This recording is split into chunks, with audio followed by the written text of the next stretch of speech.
and audio and video mute. I would request only Ritesh sir to have his video on.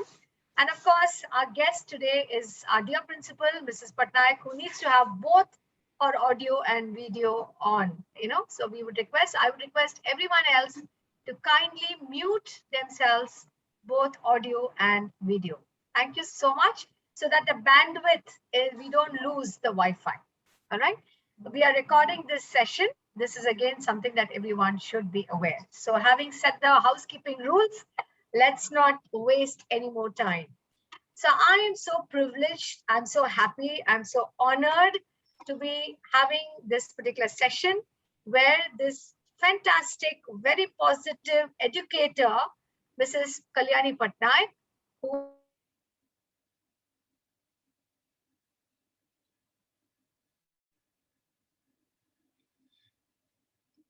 Can't hear you, no? The word Shikar is because her book, which is the topic for our discussion today, The Path to Leadership, is actually means, aspiring for all of us to reach the Shikar, to reach the pinnacle. Now, what do I tell you about Mrs. Patnaik? I think all of us, I can see Jagrati, madam, you're smiling because most of us have interacted with her at so many levels. As far as I'm concerned, I'm an old parent of the school, a very proud parent. And when ma'am was the principal, I also had the opportunity and the good fortune of being the PTA secretary. So in that context, we worked on various projects and programs together, including having Rahul Vaidya to come and perform for us as a part of a PTA, and she was absolutely supportive. More than that, I'm a very proud parent to two beautiful children who were groomed under Mrs. Patnaik, my daughter, Purvi K. Iyer, and my son, Anant. So, madam, as the principal, was so instrumental in making them who they are today. So I'm wearing various hats. At the same time, I'm also in the teaching line, just like all of us. So for me, when Mrs. Kalyani had come out with this book, The Path of Leadership, I couldn't let this opportunity just go. I mean, and I know Mrs. Patnaik, she's a very, she doesn't like to blow her own trumpet. She doesn't like to flash everything that she does. So it required a lot of cajoling from my part and Purvansh to have her to come for this particular little interaction. So, madam, I'm so grateful on behalf of Purvansh and Tabla Connect that you decided to take a little time out for this particular program. So I'd request Ritesh sir to play that small video of Mr. Aditya Sol, who is the founding member of Tabla Connect, under whom this particular platform, Purvansh, something that I had conceptualized. In fact, I used to discuss a lot about Purvansh with Mrs. Patnaik, and she was a big support. So I would request Ritesh sir to play Aditya Sol's video. Thank you. Hello everyone. Humble pronouns to one and all. My name is Aditya Sol. I'm the founder of Tabla Connect organization. Sincere apologies that I have not been able to make it for today's event. It's indeed an honor for me as well as Tabla Connect to host Kalyani ma'am today. On a personal note, Kalyani ma'am has been very supportive of all the endeavors that we have been doing at Tabla Connect and Purvansh. I will always be very grateful to her. I still remember the very first Purvansh program that had taken place. I had taken place at Hiranandani Foundation School in Powai. Thanks to Kalyani ma'am. It was because of her support that we were able to do the program. Also, she is a very big inspiration for me. The way she has been running the school for so many years is really amazing. I sincerely seek your blessings, Kalyani ma'am. Also, it's my duty to say a few words about Dr. Radha Kumar. The Purvansh activity that we have been doing at Tabla Connect has purely been her brainchild. In fact, Radha ma'am is like the driving force behind today's program. both Kalyani ma'am as well as Rana ma'am are like my gurus, and we just recently celebrated Guru Purnima. And I would like to dedicate this song to both of them. Here it is.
That was very nice. Thank you so much. Thank you so much, Ritesh sir, for playing that video. Very nice. Can we get on to the gallery view? Okay, I think we'll get on to gallery view. So with this little auspicious beginning where we actually thank our guru, and Mrs. Patnaik has been a guru to so many students for the last maybe 3 decades, little more than 3 decades. So now I'd like to ask you, and I would like to welcome Pandit Balakrishna Iyer, sir. Sir Hello. has just joined in. Pandit Balakrishna Iyer is again a great. He runs Hello, how are you? the Iyer Foundation. So, sir, we have our meeting that has already started. So, during the course of the interaction, I would be very grateful, sir, if you could also join in the discussion. Sure. Thank you so much, sir. Thanks for joining.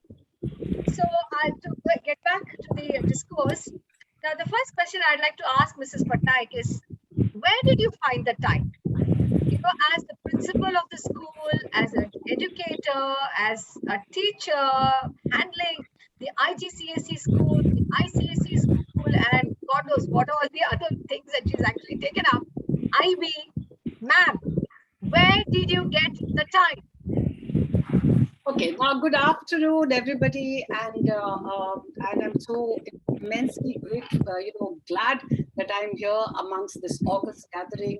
Who would love to speak with me and be a part of my entire journey, which still continues. Now, the question that you have asked me is something what everybody keeps asking me, and they are taken by surprise that how could I come out with a book, and that too,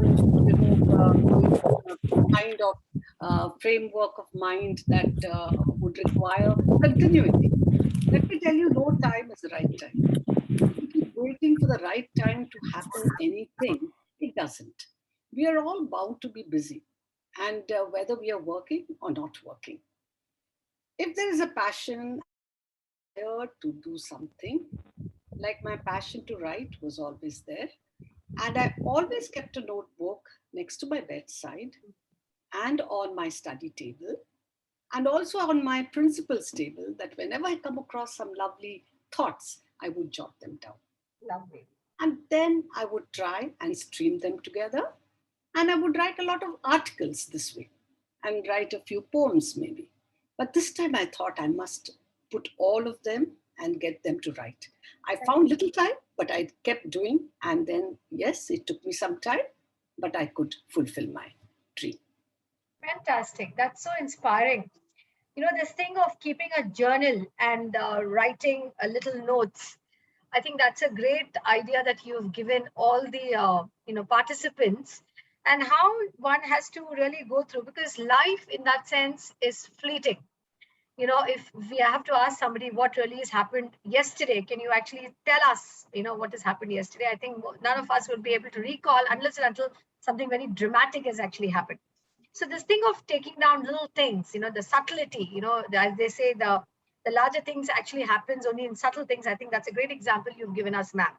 But why leadership? I mean, what was the whole thing of, how did you think about this entire discourse of why leaders? As a teacher, educator, how did this thought of leadership come to your mind? Yes, Radha.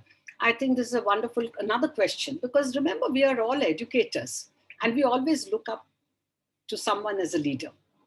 And every time you look up at someone as a leader, there are some qualities that you start imbibing and emulating, right? So when I was in school as a teacher, well, I'm a teacher as well as a leader now, then I always used to be very, very, awestruck of some of the finest people I've had who have been mentoring me. And then the next point came when I'm 15 years, I have been as a principal in a school. So I had initiated a lot of leadership programs. And I found children are just too brilliant and they know how to lead. And so I felt that why not, bring the whole thing into a book so that it becomes a ready reckoner for them to be a Yes. leader in whatever field they would love to be. No, that's so interesting, ma'am. Because when I actually, in fact, I studied your book, because and when I was studying your book, I did keep my notes, my journal with me, because even I was jotting down so many points. And as a teacher yourself, the systematic way by which you have worked on each of these chapters is simply very wonderful. I mean, you start off with a quote, you have an etymological derivation of the term, and then you are going on to give various examples, and then you're concluding with your entire thought. But then again, as a researcher and as a student and as a teacher of philosophy myself, what I was fascinated is the whole concept of I. In philosophy and all of that, we always talk about aham. But for me, it was very interesting the way you have actually turned around this entire thing of I. See, today we talk about iPhone, iTouch, iPad. It's always I. But then what I found is through your 11, aspects of I, how you have Yeah, I call it. changed the concept of I. So how did you hit upon that No, you know strategy? why? I call this as a strategy, actually. So what did you Yes. do? You know what happens, when we were doing our B.Ed or we always said, you never say I did this and all. We say it's not I, me, myself. So I said, why do we look at that I so negatively? And Ah, why do we always place it as something after the we, you know? And I said, well, that is politeness. That is where we have to be a little humble. But then here, the I should not be always taken as a meaning for an id. It should not be ah, an ego. There is so much in that I. That is your identity. So I thought, let me weave it around with all the wonderful eyes that are there, which I call it my super 11. If you've seen there are yes, 11 eyes, okay? yes, of course. Each one is different from It's the other. different from other. Yes, absolutely. And So I think, I said, yeah, please, first I ma'am. had I had the Saptapadi. I said, okay, I'll have the 7 eyes. Then I felt that there are another 5 more, another 4 more, which are different. So I added them on, and then, well, it became a super 11. I said, now I'm not going to Lovely, move lovely. So it's very anything. interesting because we always, as you said, we always talk about the 9, we talk about 7, we talk about 3. Now you've introduced 11, which is again a very interesting way of looking at things. And somewhere in this chapter of Eye of Leadership, I think you have been completely taken up by the ecosystem, because you have given so many examples where you are looking at birds and animals and in fact, I particularly like this entire thing of V formation.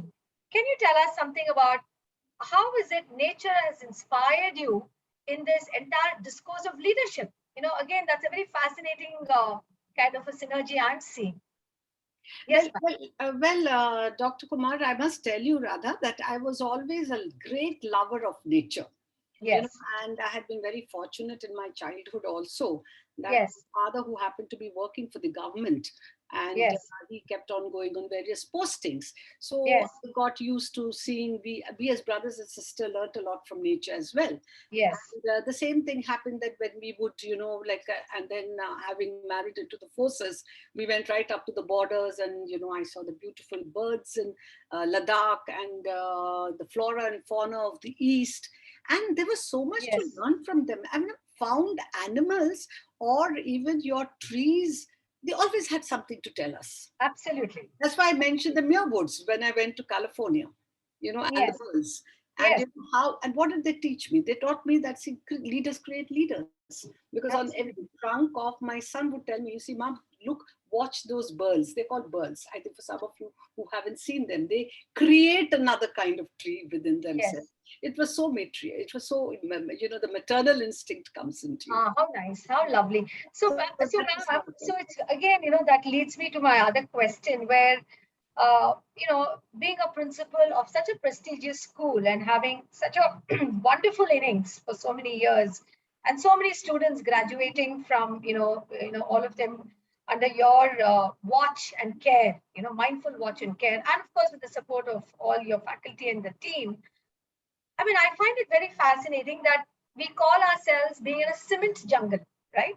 So do you think, I don't know, I'm just asking you this question, ma'am. Do you think that by focusing on nature, you are actually taking us, your readers, back to come out of this entire cement jungle, kind of a jail, literally locked down, in that sense? It's a metaphor that you're asking us to think out of the box.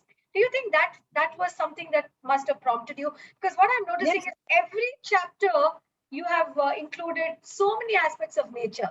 So did that prompt you in any way as a it, principal and as a it teacher did. educator?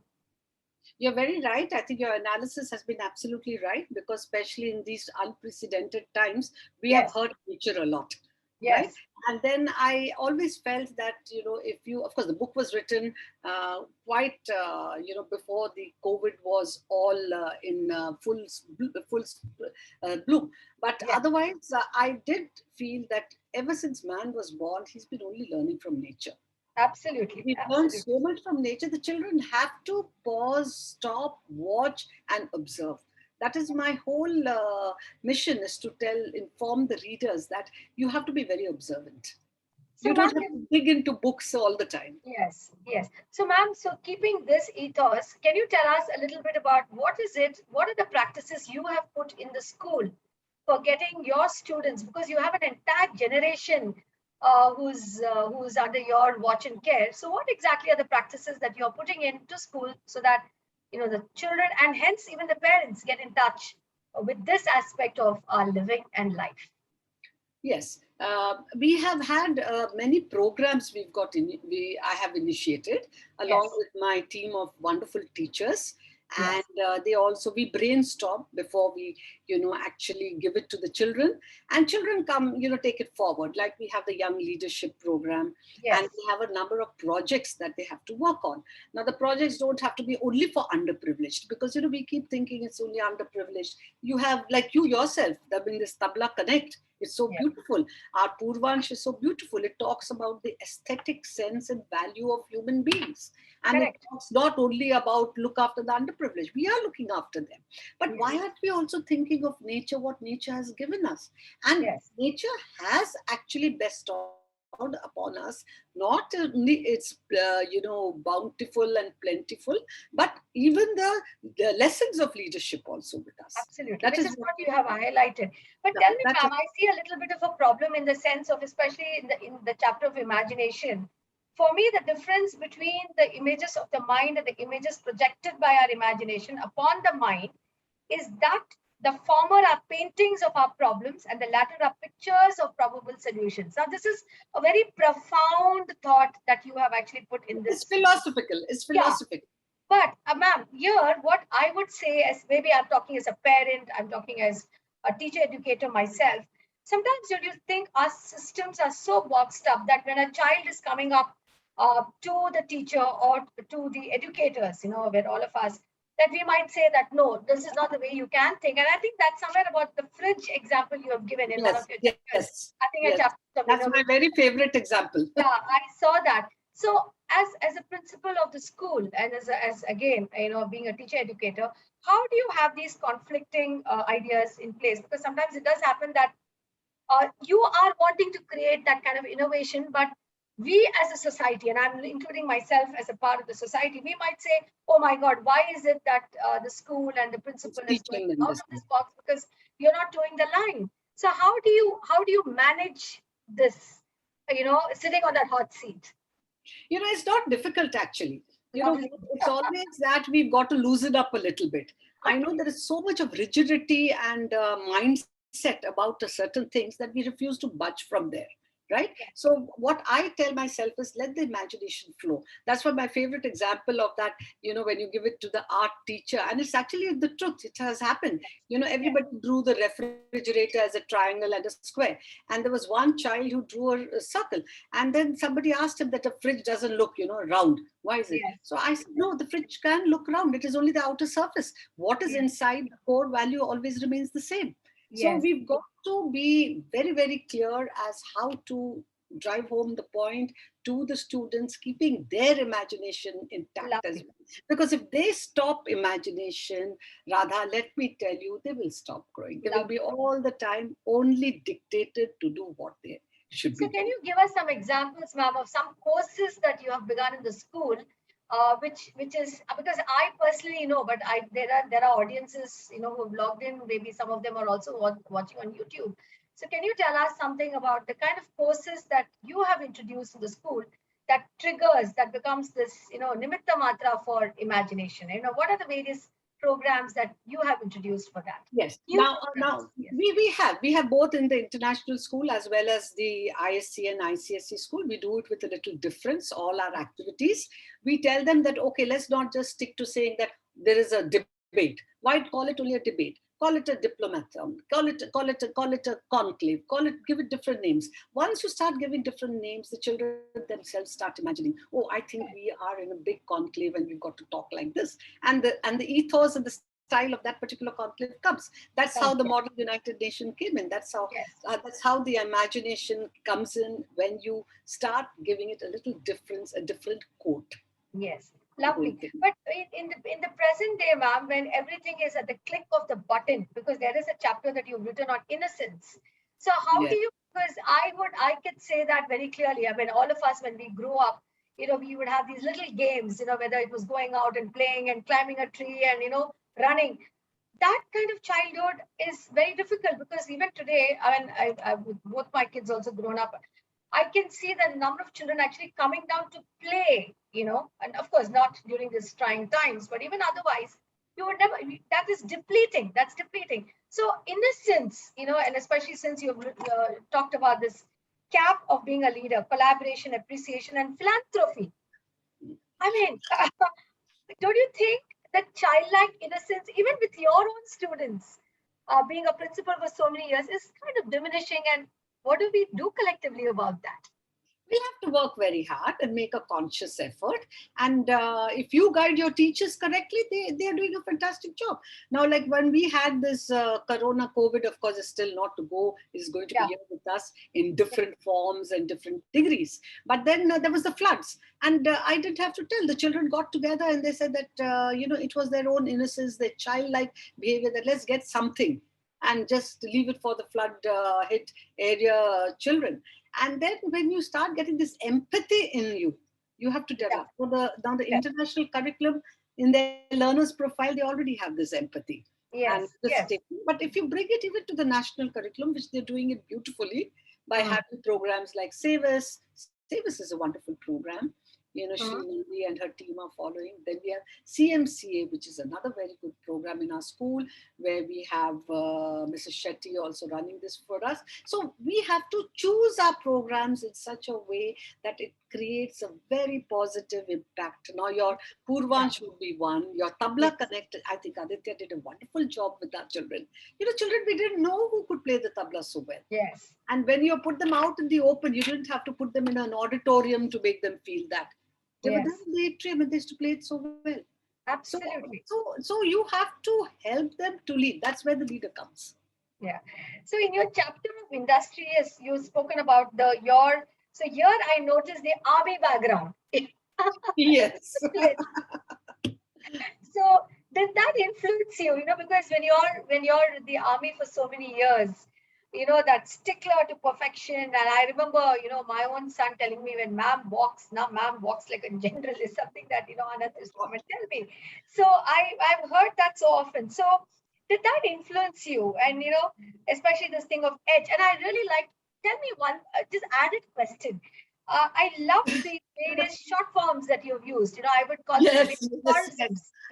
In I know philosophy, you we would call come as to it. Mahavakyas, Tattvamasi, Yeah. Ahamamasmi. Of course, that's where it is. But what I really liked is edge, gap. How did you come out with these terms? So some questions. I know it all by heart because this is what I was, cashing on, you can say. I said, how do I draw people towards reading? Now you got it, bingo, that, oh, this is what she's got, Yeah. this thing. So what is the first, your army background, ma'am? Can you tell us something about that? I Because think I that's had a something that all wonderful, of us are so proud. So can you kindly tell us something about that? I'm also a very proud army wife. My husband had been in the Corps of Engineers, a Bombay Sapper officer, and he was a combat officer more than being a non-combat, like many of you may not be knowing. There are people who actually go to war, and there are people wearing uniform and just are called support staff. So we were actually the war front, and half the time he was either in Kashmir, or he was in Dimapur, or he was in, kicking the sands of the Thar deserts or whatever deserts that side. He would tell me all kinds of things that you're not supposed to know that. But there was discipline that we had to follow because we had no choice. We had no choice. Yeah. We had to follow certain discipline. We had to be committed to our work because you don't see that kind of money also. So you've got to work hard and have value for everything, and that brought in a lot of industriousness for me. Because here I'm quoting from what you have written. I spend 15 minutes every morning while sipping my coffee, making the list of every task in order to order priority from the most important to the least. And I note the time limits for each task. I mean, this I thought was the army background. And we are so proud, the kind of discipline and the kind of industriousness that you have written comes from that entire discourse. But when you're talking about redesign spaces, I was a little confused myself, ma'am when you talked about spaces, especially in a city like Mumbai, I love the idea of being innovative, but sometimes being innovative can also be, in fact, we have Pandit Balakrishna here. I don't know whether Dr. Sumana, Dr. Francis, I don't know, some of them must have joined. Now, so I think in the Q&A also we'll have some interesting discussion. When you're looking at redesigned spaces in a city like Mumbai, where I don't think, people have the luxury of Hiranandi Foundation School, which is so beautifully designed, and you have so aesthetically created such lovely spaces. How do you basically work around this? So when you're looking at spaces, are you looking at spaces in mind, spaces in territory? What are you then implying on that point, ma'am? So how do you explain this? Yeah. First, the redefining of space in your mind. Don't clutter it. Yes. Never clutter it. Because, sometimes you get so excited. I say, can I do this also? Can I do that also? And you feel that I'm capable of everything. But you must always tell yourself, I'm capable of everything, but most capable of one thing. Yeah. And stick to that most capable of. And when you stick to that most capable of one thing, you will have a vision, you'll have a mission, a goal, followed by a motto. I've written that in my book as well. I enjoyed writing it, let me tell you. Yes. I see that. I completely see that, because even in here you've spoken about start a garden. Now, I was reading this, in a city like Mumbai, in a flat kind of system where you got it. But the whole point is, when you go for programs, etc., even a small tulsi plant that is given, it creates that kind of ambience. It creates that kind of positivity. You're right. You laugh if I tell you something. We don't have a garden on the 11th floor, and I think you're in that's the point. Yes. But you know what I did? My little pot was there. I just put a sprinkle of mustard seeds. I said, let it grow. And it just grew. And what do? My maid was saying, ye to sabji bhi nahi banega, she told me. So I said, no, I didn't make it for sabji. I said, I can cut it a little bit and sprinkle it on my salad. Lovely, lovely. You feel very happy that you could do. And these small little things, if children watch, they go to bigger things. They'll think of organic farms, they'll think of so many things. And one more thing I found very interesting, where every time that, especially if children and, all of us read, we always look at a camel as the ship of the desert. And, we never thought, I mean, I never thought that you so creatively looked at the camel as an example for idealism. So I found that very interesting. And somewhere you have taken your own example where resourcefulness of a camel, you know. Yes. So, and somewhere you have also mentioned, the dog. I think you also had a dog by the name of Brutus, right? If I'm not Yes, mistaken. yes. I had a lab. I had a lab. Had a lab. London. So I also see that you have such a love for animals. So how did Oh, that come about? So how did that happen? How did the love for having pets, and especially in a busy schedule, that you have, how did that, that connection happen? Animal, all children love animals. Yes. I tell you. And the first thing that you're told is, let's go to a zoo. Yeah. Okay. And when you're taken to the zoo, you find them caged. And as a child, I always said, why did they get caged? Just because they get money and I paid for the zoo? Why Yeah. can't they be put out? So then I was told, no, there are different kinds zoos for children who cannot go to, these Yes. national Yes. parks, and they cannot go to your Serengeti and your Kanhas and all that. It is for them to Mm, see different types of animals. And mm, I always felt we grew up reading stories about it. So it's very, very important that we show children, movies on animals, get them to think about them, because finally we're all creatures of this earth and we're learning from absolutely. one another. Beautiful. And even taking the same chapter, what is also so exciting is the various points you put down for an idealist teacher, where the last point is, I think, resonates with all of us. And I think you have been that for all these years, idealist counselors.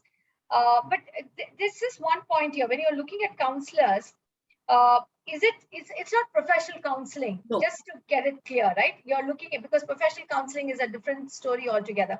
So what did you exactly mean when you say that teachers have to be also counselors? Where did that thought actually come from? that thought came actually from various incidents that happened in the classroom. Yes. We often tell them, now just keep quiet and sit down and don't talk to us. Let me go on with Yes. my lesson, because we get so distinct. But sometimes we Yes. have to keep a little time to listen to them. Yes. And we must know, fine tune that listening pattern also, Perfect. because then somebody comes closer to you and is able to speak, and then with your wisdom and experience you're able to make a good impact on the child. And that's how a leader is grown. And Perfect. listening to speak. Yes. And I think that intelligence, chapter 10, your intelligence, I think that was the largest chapter. And I think, a Yes. lot of points came out there. And for me, my take home, I think most of us who read the book and most of us who are devouring the book, I think that thing on meditation, Yes. and that's where I saw this beautiful synergy that you've always tried to bring in, where you're trying to bring in Indian culture, Indian ethos, Indian values of our ancient, heritage into the school in such a subtle way. So, do you think meditation and intelligence is correlated, ma'am? Because 100%. yes, and do 100%. you have any examples that you could give us there, where if you have done these yoga sessions, meditation sections in school, and has it helped your students? Any examples, ma'am, at It the has. audience? Yeah. It has. We've had children who were going through very turbulent times.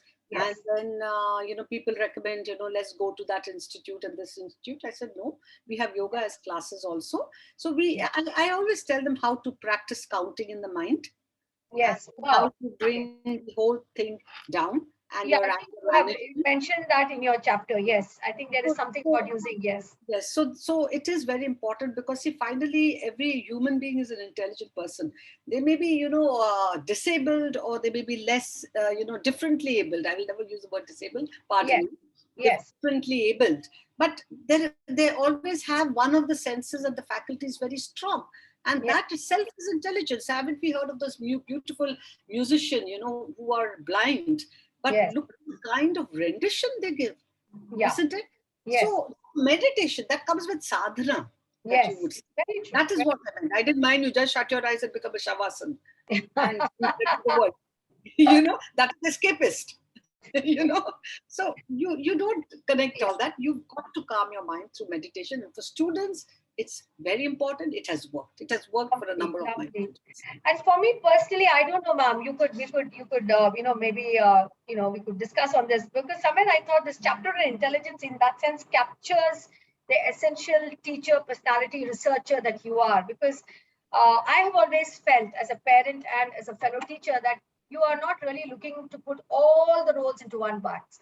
You're looking to expand. So in this chapter, you've spoken about the importance of music, the importance of kinesthetics, kinesthetics, logical, mathematical intelligence. So basically, I think, you've highlighted that intelligence scored only by the percentages that the child gets. No, and I think some of us who know for so many years, I think can definitely vouch for that. So I think it's, for me, it's a treat personally to read the book, to understand the book.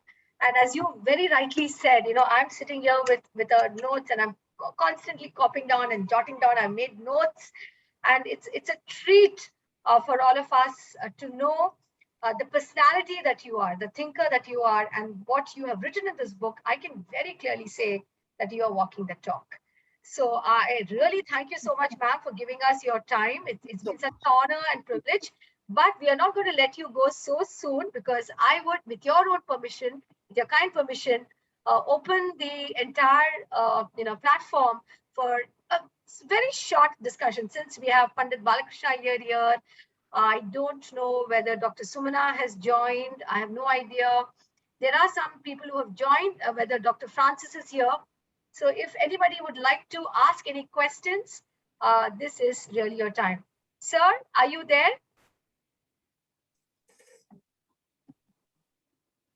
Sir, are you there? Is Pandit Balakrishna here there?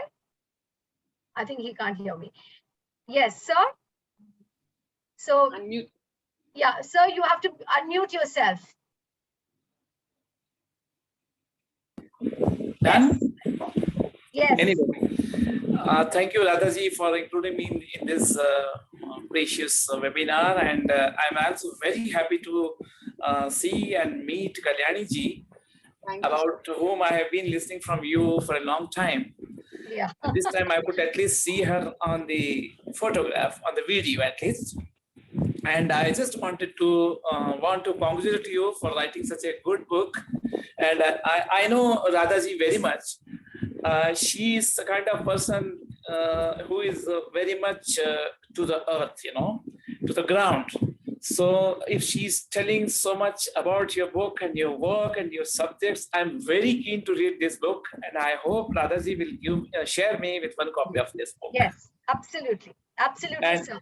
And if I'm given some 2 minutes, I can speak to you. Sure. Yes.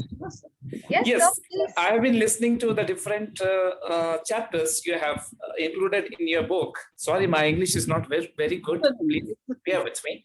So I could see that you have written different, there are heads like I and music and other things, so many things. I could understand that whatever you have written, it has come exactly from the experience of your life. Yes. In being with children for such a long time, and as a husband being in force for such a long time, because I know people who have been in force, they have learned by staying in different places for different times, because you people are always posted for 3 years or 2 years, and again from one part to another part of India, like Kutch to Kashmir or here and there, and you really learn so many things unknowingly, knowingly, and that must have come into your book. That's what I believe. Yes, sir, you're very right, because the experiences are what that I had actually, all beautiful experiences I've always kept locked in my mind for to conceptualize it in a book. So, absolutely. And the point you have put, that the space about in Bombay, is absolutely right. There should be a space in your mind. If you have a space in your mind, you have a lot of place. Otherwise, there is no place. Absolutely. I underline this thing. I really appreciate this point, which you have thought so nicely. Thank you so much. Thank you so much, sir. My pleasure. My pleasure. Pandit Balakrishna here is a great scholar himself. He's one of the leading tabla artists of the country. And he has his own foundation called IL Foundation. And, I'm so glad that he is not only my guru, but also a mentor and a No, very no, good friend. So you're I'm so flattering me. happy, You're sir. flattering me. I'm so glad. I can also see Dr. Francis here. Dr. Francis, so lovely that you could take time out.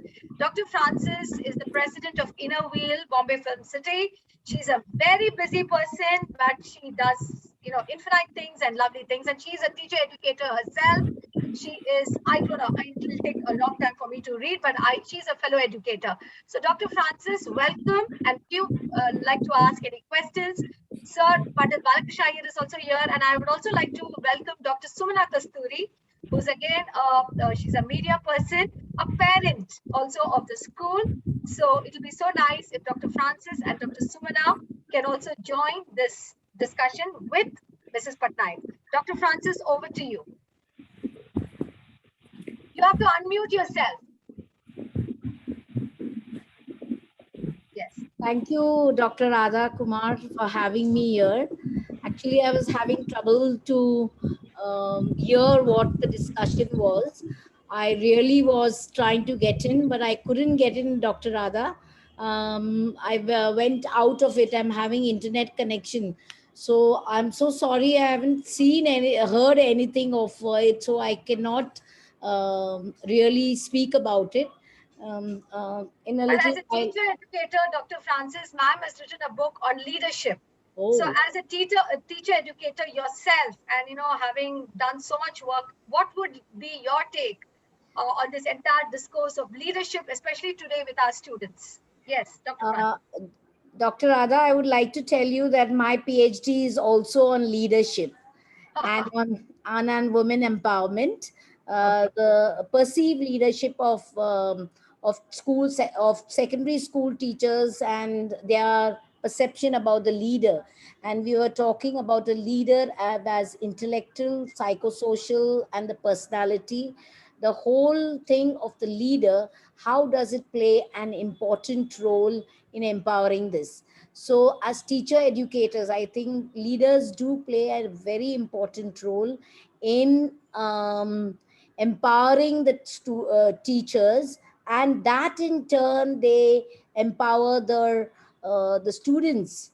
In my own club, I'm the leader there, but I believe in taking the club along. It is not has to be an authority, where if it's a participatory, the student, the teacher, transformational leadership is what I believe in. I'm sure ma'am must have definitely spoken about Yes. transformational leadership. Yes. We need to transform our whoever is under us. And what I have experienced as 1 year of as a leader is that there are talents in every individual. It's the duty of the leader is just to bring out, to explore those, by giving them an opportunity. I'm sure she must have definitely covered with this. Yes, she has. So yeah, so giving them an opportunity, you'll see that there is multiple qualities which is under the cover of the person, and they have to just uncover it. The leader's duty is to uncover, and you will find a lot in every individual, and that you can make best use of it. Thank you so much. Lovely. Thank you so much, Dr. Francis. That was so well put. And sorry for if there were some technical hitches from our end. Now, may I kindly request Dr. Sumana Kasturi? I think she's also joined. So Dr. Sumana is joining in, again, wearing two hats as a PhD herself, a writer, and also a parent of the school.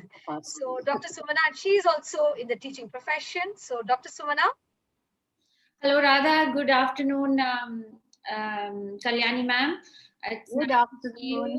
And it's also nice to see, I can see Ritesh sir and Jagriti ma'am and Rakhi ma'am. These are the three people I recognize from my stint with your school. Yeah, to introduce myself, Radha.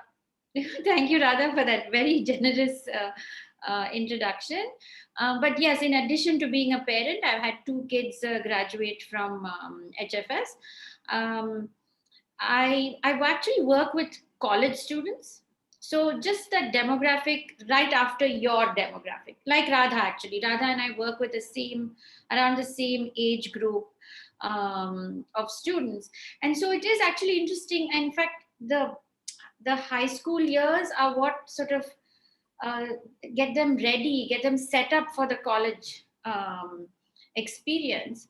And unfortunately, I haven't read the book. I will be reading it. I'm looking forward to reading it. I actually had one query before I have any comments, because I'll be commenting without reading. Did you, ma'am, write the book uh, for young people, or is it a general,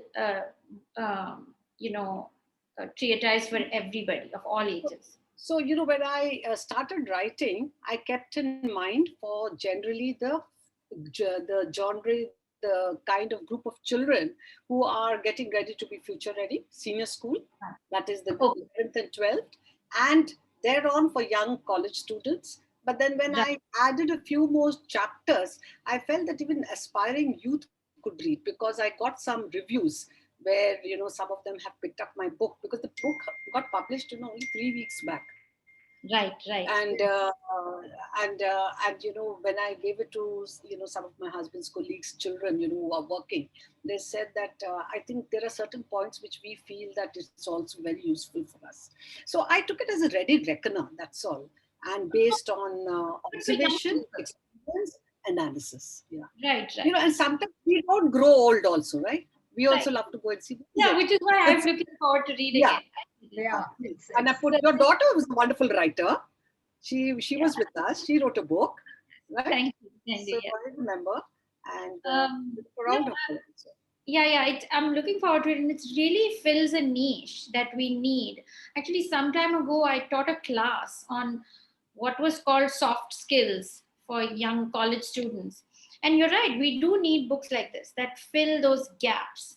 Right. I struggled to find a book that I could use. No, I took care that I didn't become too, very business management kind of a book. Right. I'm an educational manager, not a business manager. There's no negotiation in that. Rather, if you have read it, say don't negotiate for this, for that. Right. It says observe, analyze, understand, read. Let others also go along with you. And my teachers have all learned. You can ask Ritesh, you can ask Jagrati, you can ask the whole lot of them. They say, ma'am, we want to have sessions with you. So I said, it doesn't matter. Just be with me. We all are together. Right. I'm so happy that Dr. Sumana, I just wanted to say one last thing. One thought I have is that I've heard, when I work with young people, I heard this approach. It's a sort of a quote which says, don't ask children what they want to do, but ask them what problem they can solve. Yes. Yeah. Right? And when you say leadership, I think that sort of ties into this idea that we don't know. It's not about, like you also said, it's not about the marks and the rank, but also who you're going to be and what path you want to choose. But if you're looking in terms of what problem in the world you want to solve, then automatically I think there's motivation to follow that path of leadership. Absolutely. Lovely. Right. So thank you, Dr. Sumana, for your precious time. We also have another very interesting person who actually, I think she must be logging in from the hospital. Dr. Preeta, are you there? Has she left? Because she just sent me a message. So Dr. Preeta was also here. I think she's put that on the chat box. Ritesh sir, is Dr. Preeta there? Oh, okay, she's left. I think I need to see her name. Yeah, she was there. She has just sent me a message. So Dr. Preeta is again, she heads the neonatal department in the Kokilabehan Hospital. So she is also a budding, she loves books, reading, and I don't know how she finds the time. So it was so nice to have even Dr. Preeta to be a part of this entire webinar. So Dr. Sumana, I think the points that you made were so interesting. Thank you so much. Is there anybody else who would like to unmute themselves and ask our writer, reader, principal, any questions? Anybody would like to ask anything? Yeah. All right. So I'm so grateful, sir. Any Pandit, sir, any final concluding comments that you'd like to make?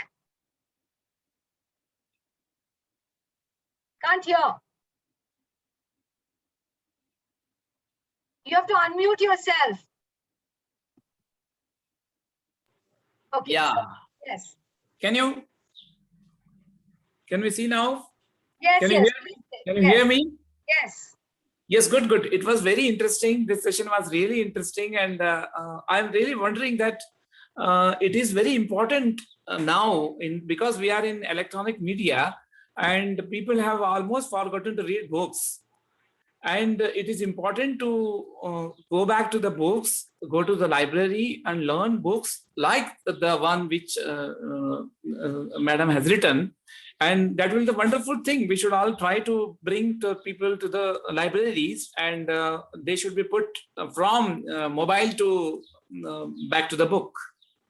Lovely. Mobile back to the book. I think that's Yes. a lovely way of ending this beautiful webinar. And I read it somewhere, and they say that why is it that books are man's best friends? You know why? You can shut them up when you don't want to. You can let go of the situation for some time. So thank you so much, madam, for this. Thank you. Pleasure. Thank you All so of much. us Thank you, would, everybody. we would want more books to come like this from you, which is Yes. so inspirational. And as Sir very rightly said, and as Dr. Sumana, Dr. Francis, all of them said, it comes from the heart. So thank you so much. So on behalf of Purvansh and Tabla Connect, thanks infinite. And I would also like to express my thanks to Ritesh sir, who was the faculty coordinator. We were constantly chatting for this webinar to happen. And I'm not sure whether the members of the PTA have joined. So if there are members of the PTA of last year's PTA members and present PTA members, thank you so much for joining. And also infinite thanks to a lot of you who have joined us on the YouTube channels. So ma'am, any final words from you? My final word is be a good influencer, whether you're a leader or not. Because Lovely. that automatically makes you a leader. Thank you so much, and have a lovely evening, all of you, and a lovely weekend. Thank you so much, ma'am. On behalf of Purvansh, Tabla Connect, and all of us, thank you. Thank you. Thanks.